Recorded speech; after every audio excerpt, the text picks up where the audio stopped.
नमस्ते दोस्तों।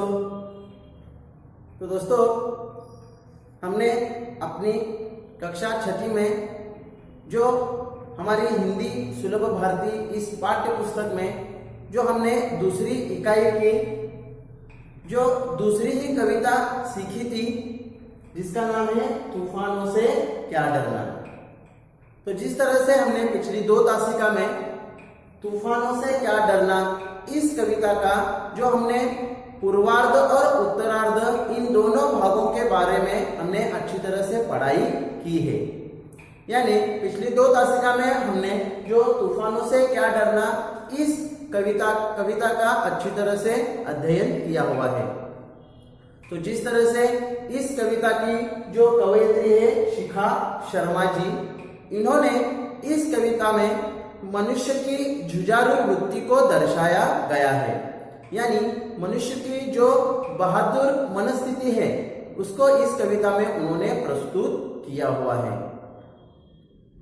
और साथ ही हमें यह संदेश भी दिया हुआ है कि हमें सभी के साथ प्रेम पूर्वक बातें करनी चाहिए, सभी के साथ प्यार से रहना चाहिए। तो ये जो सीख है, इस कविता का जो सारांश है वह हमने अच्छी तरह से पिछली तासिका में देखा ही था। तो आज हम इस कविता का जो पुनरीक्षण है वो पुनरीक्षण में आज हम इस कविता का सारांश और इस कविता के आधार पर हमें किस तरह से परीक्षा में प्रश्न पूछे जाते हैं इसका हम अच्छी तरह से अध्ययन करने वाले हैं।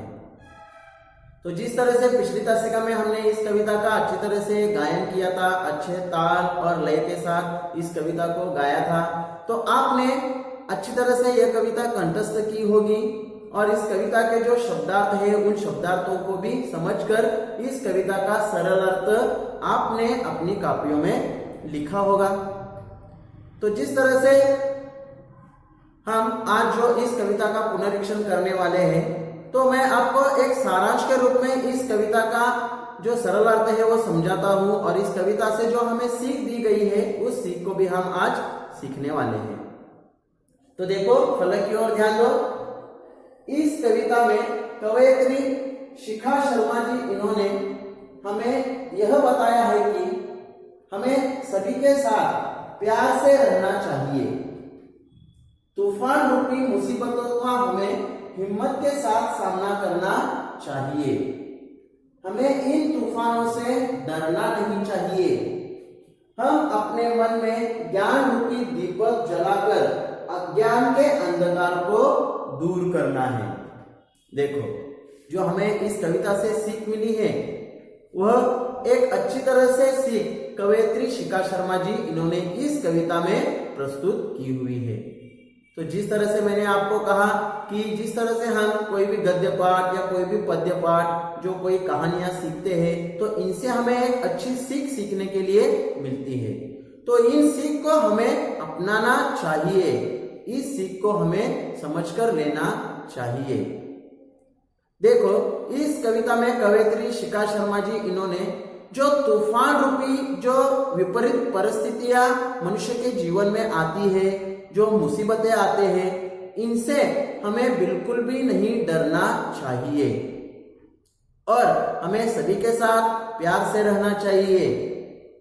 जो ऐसी तूफान रूपी मुसीबतों का हिम्मत के साथ सामना करता है, ऐसे लोगों को सभी की मदद मिलती है और हमें अपने अच्छे कर्म करके हमें सभी को सच्ची राह दिखानी है। जो हमारा जीवन है वह एक खेल की तरह हमें खेलना चाहिए। जो हमें जिस तरह से खेल में हार या जीत मिलती है, उसी तरह से हमारे जीवन में जो भी हम कार्य करते हैं, जो भी काम करते हैं, तो उन कामों में हमें सफलता मिलती है या फिर कभी कभी असफलता भी मिलती है। तो इन सफलता असफलता का हमें विचार न करके हमें अपना जीवन एक खेल की तरह खेलना चाहिए। जो भी हमें इस जीवन में मिलता है वो हमें हंसी खुशी के साथ स्वीकार करना चाहिए। हमारा जीवन जब तक चल रहा है तब तक हमें हंसी खुशी के साथ सभी के साथ प्रेम पूर्वक प्यार से रहना चाहिए, क्योंकि सभी को एक दिन यह संसार छोड़कर, यह दुनिया छोड़कर जाना ही है।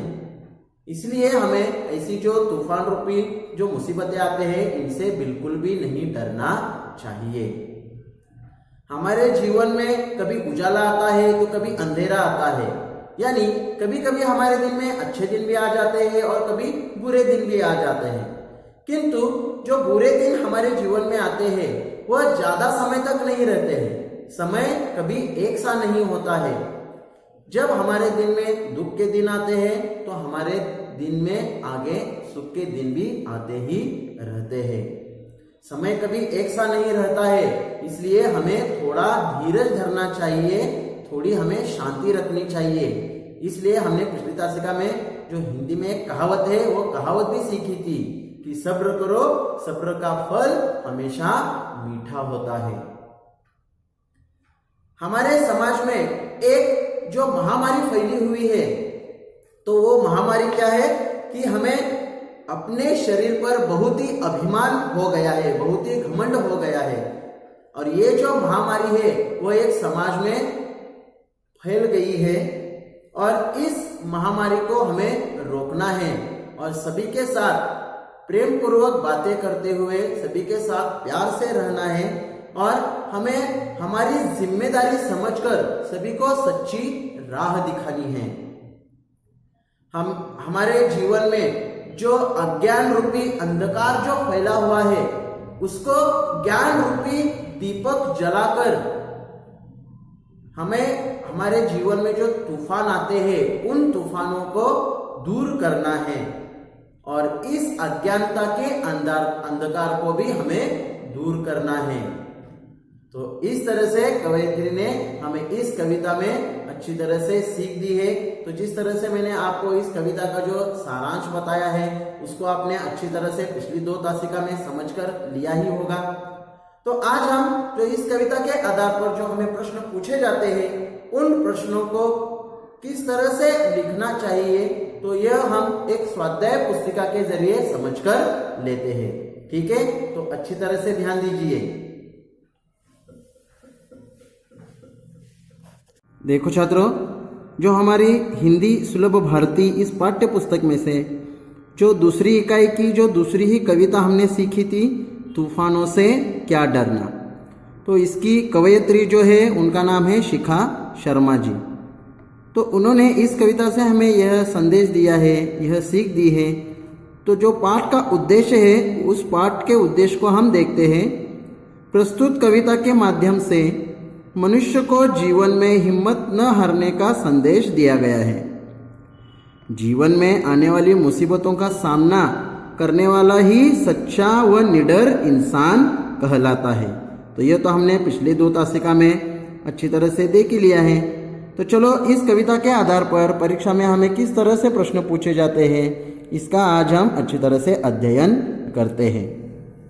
तो देखिए, सबसे पहले प्रश्न पहला में कविता का वाचन करके निम्नलिखित कविता की पंक्तियों को पूर्ण कीजिए। तो जिस तरह से मैंने आपको पहले ही कहा था कि अगर हम कविता अच्छी तरह से कंठस्थ करते हैं तो जो कविता के ऊपर जो भी प्रश्न पूछे जाते हैं वह हमें उसके उत्तर लिखना आसानी से आ जाता है। जैसे देखो, यहाँ पे कविता की पंक्तियाँ दी हुई है और कुछ रिक्त पंक्तियाँ हैं, उन्हें हमें पूर्ण करना है। तो जैसे उनमें पहला है, देखो, धूप छाव जीवन का हिस्सा, और आगे है डैश डैश डैश डैश। तो आगे की पंक्ति हमें कविता की पंक्ति पूर्ण लिखनी है। तो जैसे हमने कविता अच्छी तरह से सीखी है, धूप छाव जीवन का हिस्सा, कभी उजाला कभी अंधेरा। तो यहाँ पे आप इस तरह से लिख सकते हैं। तो जो उत्तर लिखेंगे उसके नीचे आपको 2 रेखाएं खींचना जरूरी है। दूसरा है डैश डैश डैश दूर अंधेरा करना जी। तो रिक्त स्थानों के लिए जो शब्द है उसे हम किस तरह से लिखेंगे, आत्मज्ञान के दीप जलाकर दूर अंधेरा करना जी, बराबर। तीसरा देखिए, तूफान तो आते रहते हैं डैश डैश डैश डैश।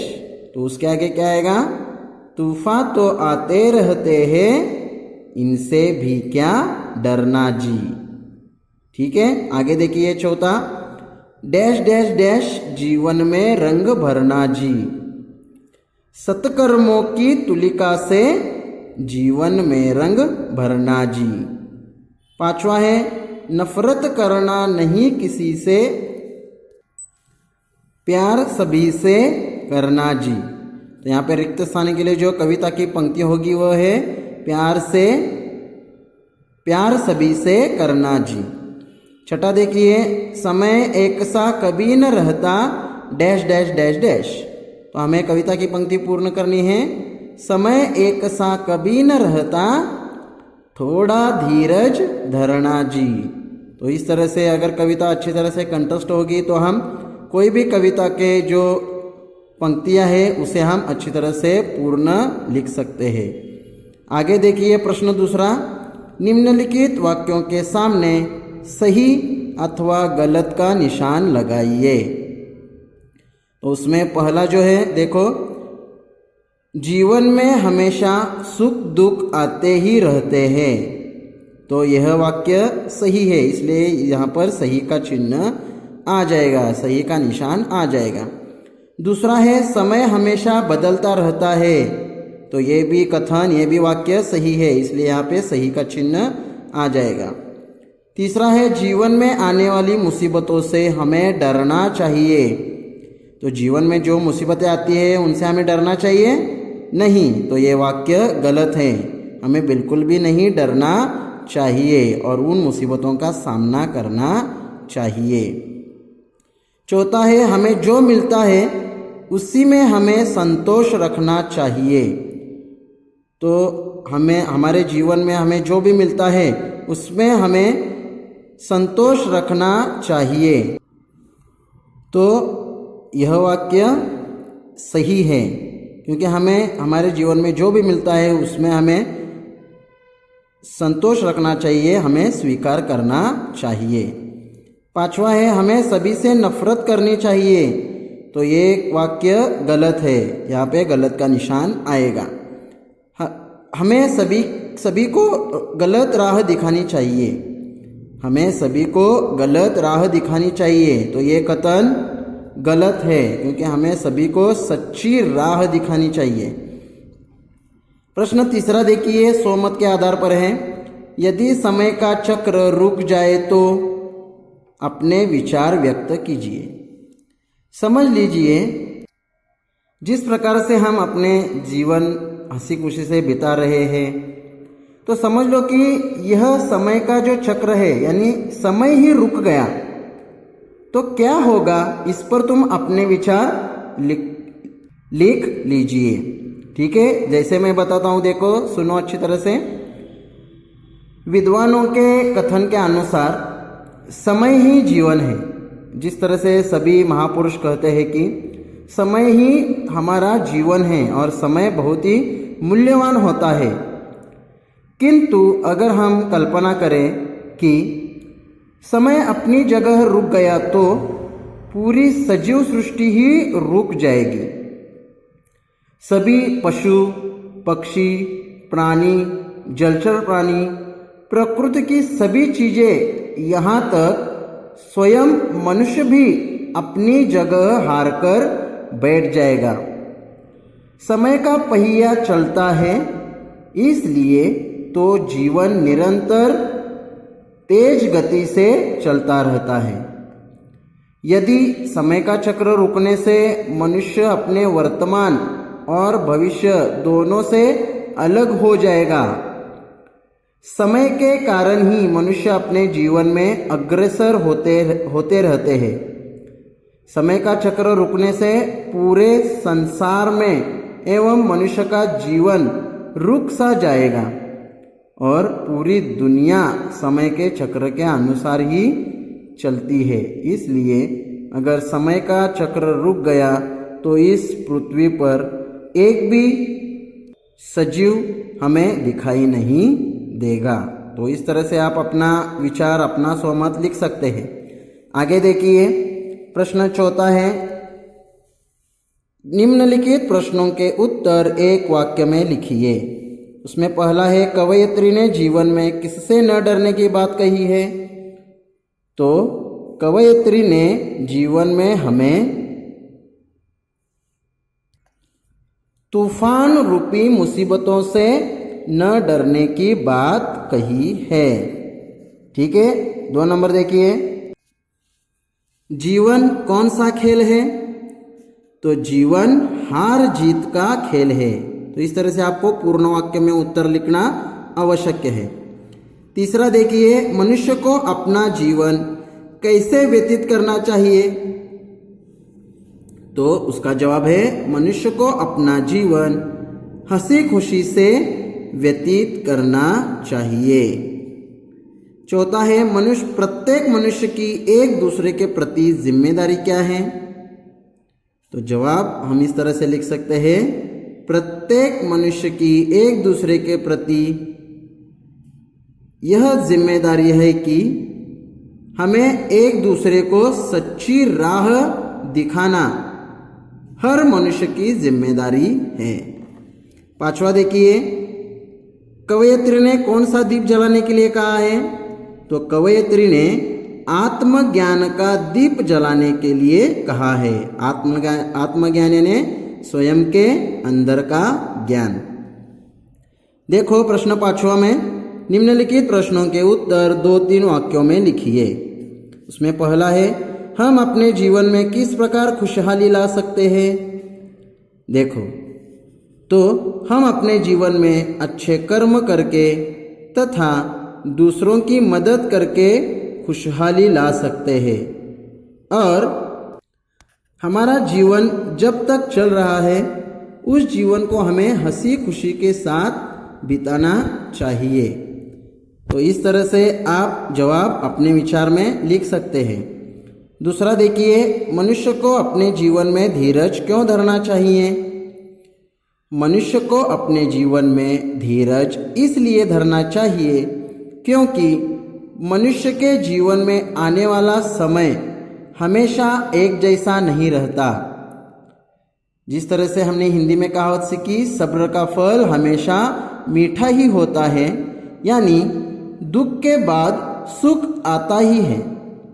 यही जीवन की रीत है। इसलिए मनुष्य को अपने जीवन में धीरज यानी शांति बनाकर रखना चाहिए। तीसरा देखिए, समाज में महामारी क्यों फैली हुई है। समाज में महामारी मनुष्य के स्वयं के गलत कार्य और अपने शरीर पर जो अभिमान है, जो घमंड है, उसके कारण महामारी फैली हुई है। तो इस तरह से आप जवाब लिख सकते हैं। आगे देखिए, जो व्याकरण के आधार पर हमें प्रश्न पूछे हैं। देखो प्रश्न 6, निम्नलिखित शब्दों के समानार्थी शब्द लिखिए। तो समानार्थी शब्द हमें लिखने हैं, यानी पर्यायवाची शब्द।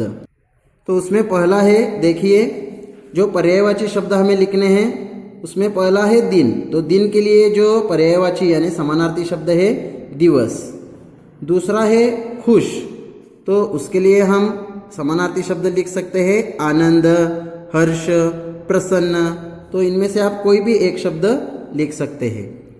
तीसरा है हिस्सा, तो हिस्सा यानी उसे समानार्थी शब्द है भाग।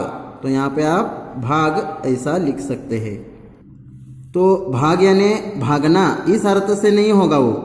तो जो पार्ट है उसे हम क्या कहते हैं हिंदी में भाग। तो हिस्सा यानी भाग। चौथा है समय, समय के लिए समानार्थी शब्द है काल। 5वां है राह, राह के लिए रास्ता, मार्ग। तो इस तरह से आप लिख सकते हैं कोई भी। 6ठा है डरना, तो उसके लिए समानार्थी शब्द है घबराना। प्रश्न 7वां है, निम्नलिखित शब्दों के समान तुक वाले लयात्मक शब्द लिखिए।